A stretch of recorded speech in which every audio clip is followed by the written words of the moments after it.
Hello students, welcome to this channel. इस video में हम क्लास 5 के मैथ्स के क्वेश्चन बैंक को डिस्कस करेंगे। तो इसमें फर्स्ट क्वेश्चन है, the unit of area and volume are respectively are. तो इसमें दोनों का एरिया और वॉल्यूम का यूनिट पूछा है। तो जहाँ ये वर्ड आ जाता है इसका मतलब पहले जो दिया है उसकी यूनिट बताएंगे हम। तो एरिया की क्या होती है? Square unit. अगर मीटर में दिया है तो उसका स्क्वायर हो जाएगा, सेंटीमीटर में दिया है तो उसका स्क्वायर हो जाएगा। फिर उसके बाद वॉल्यूम की बताएंगे। वॉल्यूम का क्या बताया था? क्यूब हो जाता है, पावर 3 हो जाती है क्यूबिक यूनिट। अगर मीटर में है यूनिट्स तो मीटर क्यूब हो जाएगा, सेंटीमीटर में है तो सेंटीमीटर क्यूब हो जाता है। उसके बाद सेकंड क्वेश्चन है, we represent data using pictures. Picture से जो हम डाटा दिखाते हैं उसको क्या बोलते हैं? पिक्टोग्राफ। बार हमने सीखा था, बार ग्राफ भी और टेलीमार्क से भी। उसके बाद क्वेश्चन नंबर 2 है, answer the following question. Scale of A map is 1 centimetre. Map में जो यूनिट्स होती हैं, डिस्टेंस होती है, वो सेंटीमीटर से दिखाते हैं। तो उसमें दिया है कि 1 सेंटीमीटर 150 किलोमीटर के बराबर है। तो use this scale to find out. अब इस 1 सेंटीमीटर के हेल्प से 150 किलोमीटर, इसकी हेल्प से बताना है कि 2.5 सेंटीमीटर की जो डिस्टेंस है वो रियल में कितने किलोमीटर की होगी ग्राउंड में। तो अगर 1 सेंटीमीटर दी है 150 तो 2.5 हम कितने भी निकाल सकते हैं डायरेक्टली इसको मल्टीप्लाई करके। तो 150 को 2.5 से मल्टीप्लाई करेंगे। तो अगर मैं डायरेक्टली मल्टीप्लाई करूँ 25 जीरो जा जीरो, 25 फाइव जा 125, कैरी 12, 25 1 जा 25 और 12 ऐड किया तो बन गया 37। अब डेसिमल के बाद एक ही डिजिट है तो हम लास्ट में जो आंसर आता है वो उतने डिजिट छोड़ देते हैं। तो जीरो हमने छोड़ दी क्योंकि डेसिमल के बाद इधर भी एक ही डिजिट थी। तो आंसर आ गया 375 किलोमीटर ऑन द ग्राउंड। उसके बाद सेकंड में पूछा है, dash centimetre on the map is equal to 900 kilometre. अब ज़्यादा दिया है, कम का पूछा है, तो इस ऐसे क्वेश्चन में हम क्या करते हैं, हम जो भी यूनिट दी होती है उसको उससे डिवाइड कर देते हैं। तो लास्ट में जीरो हो तो दोनों में ऐसे हम कट करते हैं और फिर दोनों की टेबल में कौन किसकी टेबल में आता है उससे हम उसको कट करते हैं। 15 1 जा 15, 15 6 जा 90। तो ऊपर में 6, न्यूमरेटर 6 हो गया, डिनोमिनेटर 1 हो गया। तो नीचे अगर 1 है उसकी कोई वैल्यू नहीं होती, आंसर आ जाएगा 6 सेंटीमीटर। इसको हम ऐसे भी लेके जा सकते थे, 1 centimetre 150 kilometre, 2 centimetre 300 kilometre, 3 centimetre 450 kilometre, 4 centimetre 600 kilometre, क्योंकि हर में हमने 150 150 ऐड कर दिया। फिर 5 सेंटीमीटर 750 किलोमीटर और 6 सेंटीमीटर 900 किलोमीटर। इसको हम ऐसे भी लेकर जा सकते थे। उसके बाद थर्ड क्वेश्चन है, right in this division. Division में लिखना था इस नंबर को। तो 66 को 13 से डिवाइड करना है। तो एक बार हमने इसको इस फॉर्म में लिख लिया और डिवाइड भी कर दिया। 13 5 जा 65 और रिमाइंडर बच गया 1। रिमाइंडर क्या बच गया? 1। अब इसमें बताना है डिवाइजर कौन सा है। तो डिवाइजर हो गया 13। डिविडेंड कौन सा है जिसको बांटना होता है? वो होता है 66 अंदर वाला। क्वोशेंट जो हमारा आंसर आता है वो होता है क्वोशेंट। और रिमाइंडर जो बच गया उसको हम बोलते हैं रिमाइंडर। तो ये सब चीज़ें एक डिवीजन के क्वेश्चन में आती हैं, डिवाइजर, डिविडेंड, क्वोशेंट और रिमाइंडर। उसके बाद क्वेश्चन नंबर 4 है, आंसर द फॉलोइंग क्वेश्चन। इसमें 3 ऑप्शन दिए हैं तो बताना है कि आगे कौन सा सेंटेंस यूज होगा। क्वेश्चन इसमें क्या बनेगा? जैसे रवि वांट्स 50 रोज फ्लावर्स। 50 रोज फ्लावर वो खरीदना चाहता है। 1 फ्लावर कॉस्ट है 20 रुपीज़। तो आगे जो क्वेश्चन की स्टेटमेंट है, सेंटेंस फॉर्मेशन कैसे होगी कि 50 खरीदना चाहता है, एक फ्लावर की कॉस्ट इतनी है, तो उसको कितने रुपए देने पड़ेंगे। तो पहला जो ऑप्शन है उसमें क्या है, how many flower does Ravi buy, वो कितने फ्लावर खरीद सकता है। तो ये तो बनेगा ही नहीं। अगर इधर टोटल मनी दी होती और पूछता बोलते कि एक का इतना रुपीज़ है तो कितने खरीद सकता था, तब ये करेक्ट आंसर होता। अगर यहाँ टोटल मनी दी होती तो ये रॉन्ग हो जाएगा।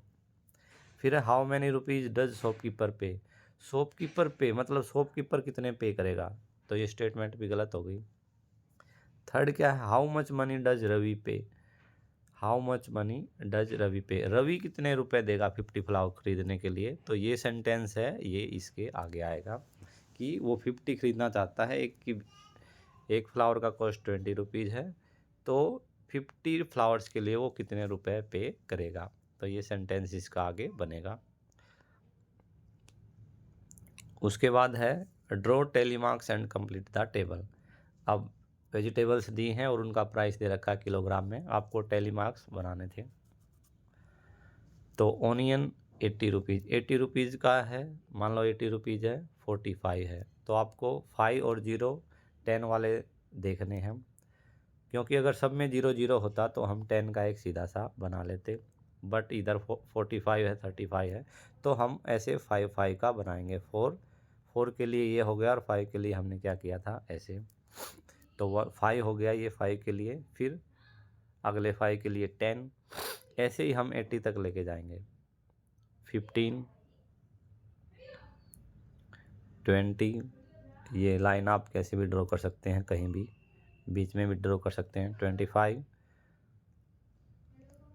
30 35 40 45 50 55, ऐसे आप इसको 80 तक लेके जाएंगे। उसके बाद 45 का करेंगे, जो पोटैटो का इसके सामने 5 10 15 20 25 30 35 40 और 45, ये इसके सामने आपके प्रॉपर गैप दिया है, वहाँ आपको ये करना है। तो ऐसे ही 5 5 का बंडल्स बना के आप सभी का करेंगे। उसके बाद है filling the blanks. A cube has, cube के कितने एजेज होते हैं। ए स्फीयर हैज वर्टिक्स, कितने वर्टिक्स होते हैं, शीर्ष जो ऊपर में होते हैं, कॉर्नर बोल सकते हैं इनको, corners. A cone has dash faces, कौन में कितने फेस होते हैं। तो इसके लिए एक फ़ोटो भेजा था, आप वहाँ से देख सकते हैं, ग्रुप की मीडिया में आपको मिल जाएगा।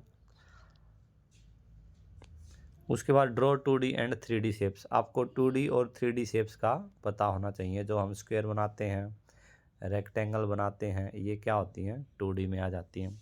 3D में को क्या आ जाएगा, कोन, क्यूब, स्फीयर, ये सब क्या आ जाएंगी, 3D में आ जाएंगी। सर्कल होता है वो 2D में होता है, तो इनका पता होना चाहिए आपको। उसके बाद question number 8, right in decimal. तो ये तो मिक्स फ्रैक्शन है, इसको हम डायरेक्ट डेसिमल में नहीं लिख सकते, इसको सिंपलेस्ट फॉर्म में लेके आएंगे। तो जब भी कोई नंबर इस फॉर्म में लिखा जाता है 2:9 9/10, तो पहले हम इन दोनों का मल्टीप्लाई करते हैं। 100 2 जा 200, फिर ऊपर वाले को ऐड करते हैं।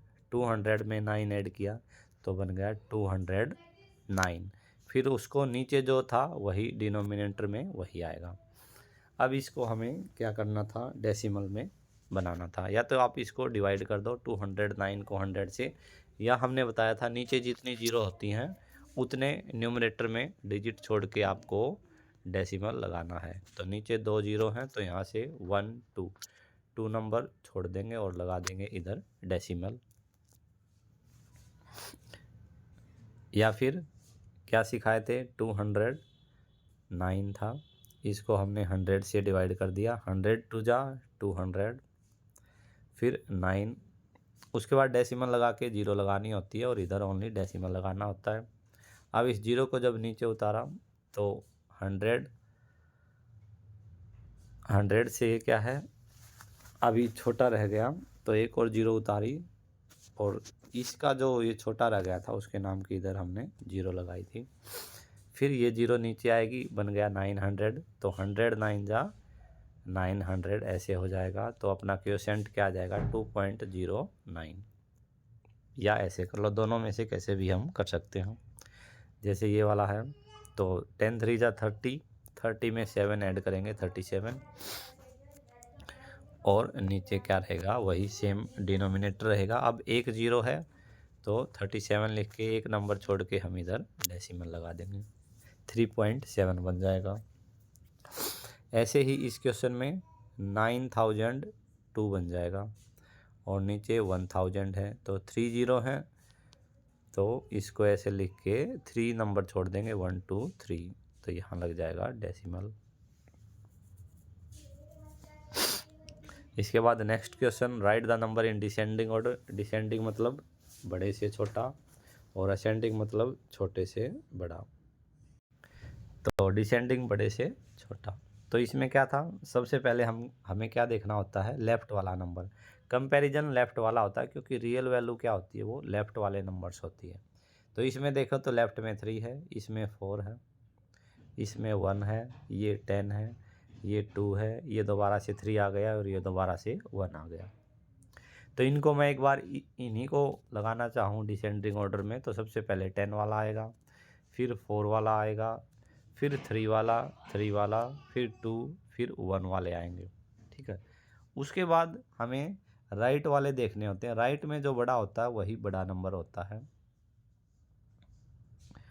राइट में मतलब फर्स्ट डिजिट, राइट में फर्स्ट डिजिट कंपैरिजन करेंगे। इसके बाद किस में, अगर लेफ्ट में सेम नंबर है तो, जैसे 3 3 के 2 नंबर हैं, एक हमारे पास ये रहा और एक हमारे पास ये रहा, 3 3 के 2 नंबर हैं। अब इनमें देखेंगे कि बड़ा कौन सा है, क्योंकि डिसेंडिंग ऑर्डर में लिखना है तो पहले बड़ा आएगा। तो मैंने बताया था लेफ़्ट में नंबर सेम है, तो उसके बाद डेसिमल के बाद जो आगे वाली डिजिट बड़ी होगी वही बड़ा नंबर होगा। तो इसमें डेसिमल के बाद 6 है और इसमें 0 है, तो अब ये क्या हो जाएगा, 3.65, ये पहले आएगा, ये बड़ा हो गया। 3.09 उसके बाद आएगा, फिर 2 वाला नंबर आएगा, फिर 1 वाले में भी 2 हैं। तो मैं बताया था कि लेफ़्ट में सेम है तो राइट में देखेंगे फर्स्ट डिजिट, ये 9 है, ये 9 है, दोनों सेम है तो हम अगली डिजिट देखेंगे। ये 9 है, ये 0 है, तो 9 वाला बड़ा होगा। उसके बाद 1.999 लिखेंगे, और लास्ट में क्या आ जाएगा, 1.9002, ये आ जाएगा। तो ये हमने लिख दिया डिसेंडिंग ऑर्डर में। उसके बाद असेंडिंग ऑर्डर में, तो असेंडिंग ऑर्डर में भी हम इसको ऐसे ही लिखेंगे। पहले हम सबसे छोटा देखेंगे, तो सबसे छोटा कौन सा है, तो एक बार लेफ़्ट वाले देख लो, ये 7 है, ये 17 है, ये 6 है, ये 7 है, ये 6 है, ये 17 है, ये 6 है, तो 6 में 3 नंबर हो गए। अब हमें ये देखना कि सबसे छोटा कौन सा है। तो 6 वालों में सबसे छोटा देखने के लिए हम क्या देखेंगे कि डिजिट के बाद कौन सा नंबर छोटा है। तो डेसिमल के बाद ये 9 है, ये 0 है, और ये 8 है, तो सबसे छोटा नंबर हो जाएगा 6.0 वाला, 019। उसके बाद ये 9 था, ये 8 था, तो ये 8 वाला इससे बड़ा हो जाएगा, और इनमें सबसे बड़ा हो जाएगा 6.91। उसके बाद 7 नंबर हैं, 7 वाले 2 नंबर हैं, ये और ये। तो डेसिमल के बाद जो छोटा होगा वही छोटा होगा। तो इसमें क्या है, डेसिमल के बाद 0 है, इसमें 7 है, तो एब्सोल्युटली 0 वाला इसमें छोटा होगा, और जो 7 है आगे वो इससे बड़ा होगा। तो 5th नंबर पे ये आ जाएगा। उसके बाद 17 के 2 नंबर हैं, क्योंकि लास्ट में सबसे बड़ा आएगा। तो 17 का डेसिमल के बाद इधर 0 है, इधर 1 है, तो 1 वाला बड़ा होगा, तो आ जाएगा 17.01, और लास्ट में क्या आ जाएगा, 17.10। ठीक है, तो ये हो गया इनका असेंडिंग ऑर्डर। इसके बाद अगला क्वेश्चन, फिलिंग द ब्लैंक्स। इसमें क्या है, एडिशन करना था, तो डेसिमल के नीचे डेसिमल लिखा जाता है। इसको ऐसे लिखो, इसको हम प्लस कर देंगे। 3 3 9 9 18 कैरी 1 और ये हो जाएगा 5 5 8 3 3। ऐसे ही अगला क्वेश्चन हो जाएगा 100.09 और 1.91। इसको हम ऐसे लिखेंगे, डेसिमल के नीचे डेसिमल। अब इनको ऐड करेंगे तो 9 और 1 10 बन गया। कैरी 1 9 और 1 10, कैरी 1 1 और 1 2 0 और 1, तो आंसर आ गया 102। इसके बाद next question 12, solve the following question. Find the volume of a match box whose length breadth and height दी है। वो तो वॉल्यूम के लिए हम क्या करते हैं, तीनों का मल्टीप्लाई करते हैं। तो 3.5 मल्टीप्लाई 2.5 मल्टीप्लाई 1.0। 1.0 का मतलब 1 ही होगा, तो 0 लिखने की इधर ज़रूरत नहीं रहेगी। तो आप इनका मल्टीप्लिकेशन करेंगे और वो आंसर लिख देंगे। तो मेन जो मल्टीप्लाई करना है 3.5 का 2.5 से करना है। तो जैसे अभी मैं इधर थोड़ा लेफ्ट में करके दिखाता हूँ। 5 5 जा 25 कैरी 2, 5 3 जा 15 और 2 17, 2 5 जा 10 कैरी 1 2 3 जा 6 और 1 7। ये आ गया। अब हमें देखना कि डेसिमल कहाँ लगाएंगे। तो इसमें मल्टीप्लिकेशन में डेसिमल के बाद दोनों ऊपर और नीचे का देखना कितनी डिजिट है। यहाँ भी 1 डिजिट है डेसिमल के बाद, इधर भी 1 डिजिट है। तो 2 डिजिट छोड़ के हमें डेसिमल लगाना होता है। तो हमारा आया था 875। तो 2 डिजिट छोड़ देंगे, 1 2 डेसिमल लगा देंगे इधर, तो बन जाएगा आंसर 8.75। और यूनिट क्या लगाएंगे, सेंटीमीटर क्यूब। वॉल्यूम में क्या लगाएंगे, क्यूब पावर 3। इसके बाद बी क्वेश्चन इसका ऐसे ही है।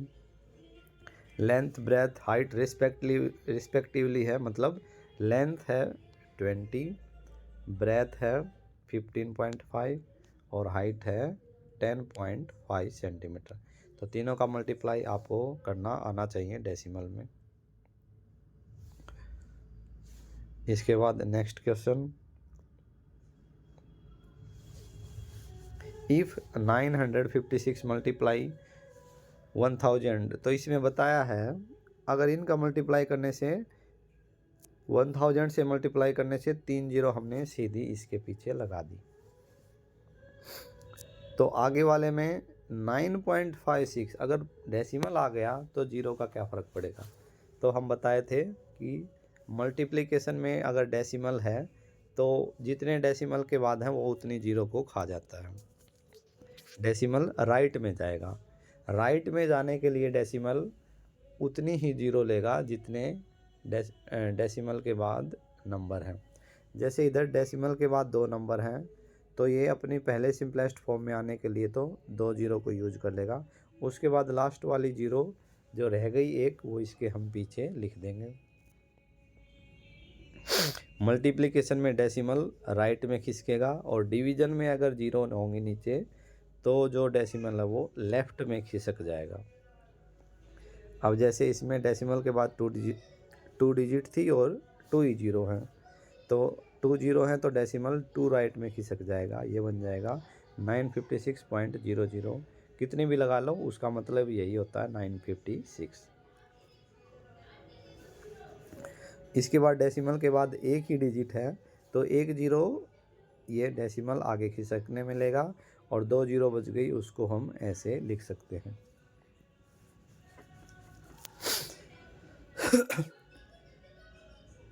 मतलब ये डायरेक्टली हम इसको ऐसे कर सकते हैं। डेसिमल राइट में खिसकाने के लिए हम उतनी जीरो को कंज्यूम कर सकते हैं। इसके बाद है complete the given table. Table को कंप्लीट करना है, डाटा हमारे पास दिया है, लेंथ दी है, ब्रेथ दी है, तो पेरीमीटर निकाल सकते हैं क्योंकि ये एक रेक्टेंगल है। तो रेक्टेंगल में 2 लेंथ हो जाएंगे 15 15 और 2 ब्रेथ हो जाएंगे 12 12। तो आंसर आ जाएगा 30 और 24 54। एरिया कैसे निकालते हैं, दोनों का मल्टीप्लाई कर दिया तो आ गया 180। सेंटीमीटर स्क्वायर लिखना ज़रूरी है। इसके बाद 10 सेंटीमीटर क्या है लेंथ है और पेरीमीटर दिया 40 सेंटीमीटर। इसका मतलब ये है कि ये एक स्क्वायर है, इसके सभी साइड्स 10 सेंटीमीटर की हैं।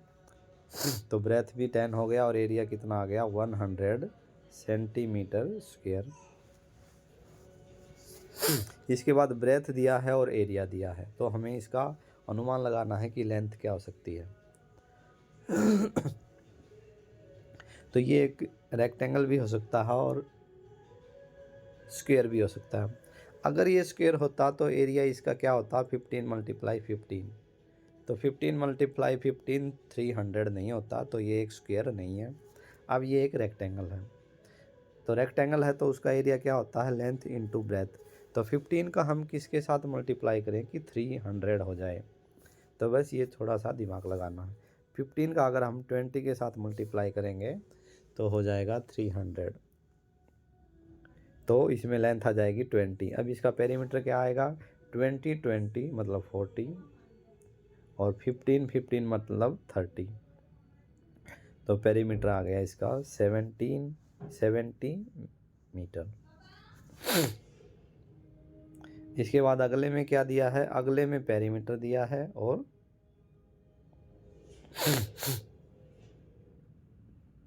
अगले क्वेश्चन में पेरीमीटर दिया है और एरिया दिया है।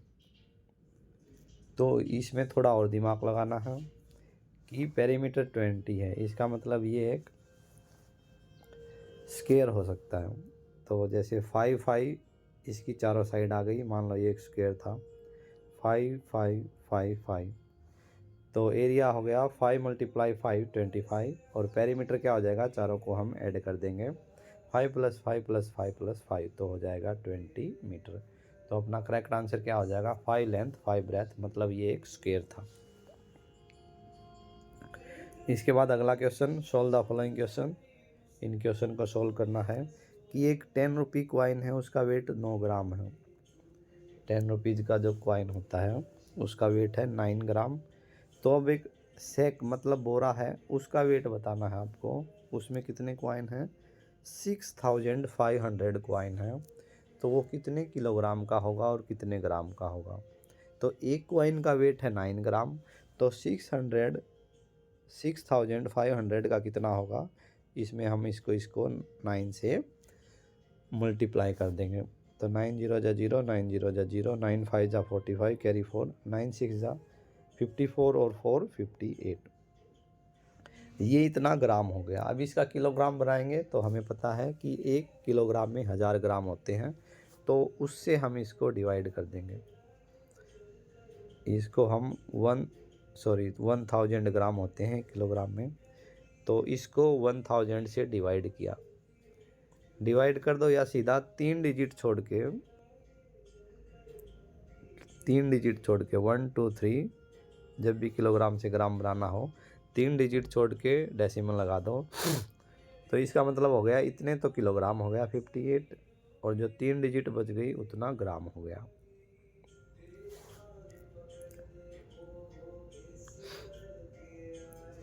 ठीक है।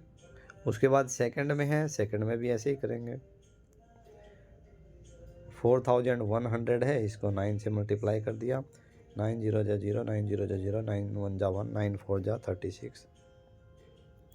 अब कितने किलोग्राम बन गया 3 डिजिट छोड़ के हमने डेसिमल लगा दिया, ये बन गया 36 किलोग्राम और 900 ग्राम।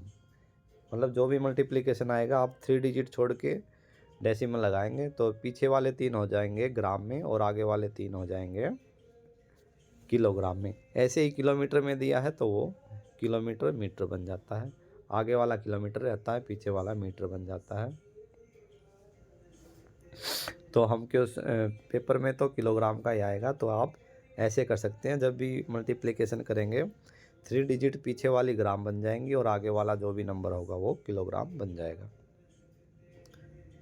उसके बाद लास्ट क्वेश्चन है कि 1296 book are to be packed in a box. 1296 books हैं, वो बॉक्स में पैक करनी है। If one box has 24 books, एक बॉक्स में 24 बुक आ गई तो टोटल कितने बॉक्स आएंगे। तो दे दिया कि एक बॉक्स में तो 24 बुक्स हैं और टोटल दे दिया तो बड़ा नंबर दे दिया, छोटे का निकालना है। तो हम ये बताए थे ऐसे क्वेश्चन में क्या होता है, डिवाइड करना होता है। बड़े नंबर को छोटे नंबर से डिवाइड कर दो। 1296 को 24 से डिवाइड किया तो 24 5 जा 129 बच गया। ये 6 नीचे उतारा, 24 4 जा 96 आ गया। तो जो क्वेश्चन होता है वो आंसर होता है। It means 54 boxes will be required. तो आप लास्ट में ये लाइन लिख सकते हैं, 54 boxes to be required, to be needed. तो ये था हमारा क्वेश्चन बैंक का पूरा सॉल्यूशन। इसी से आपका 80% 90% क्वेश्चन पेपर आएगा फाइनल एग्ज़ाम का। अगर आपको ये सही से कर लिया तो आपके आराम से 40 में से 34 प्लस मार्क्स आ जाएंगे। आई होप आपको वीडियो अच्छी लगी है। अगर अच्छी लगी हो तो वीडियो को लाइक करें, चैनल को सब्सक्राइब करें। Thanks for watching this video.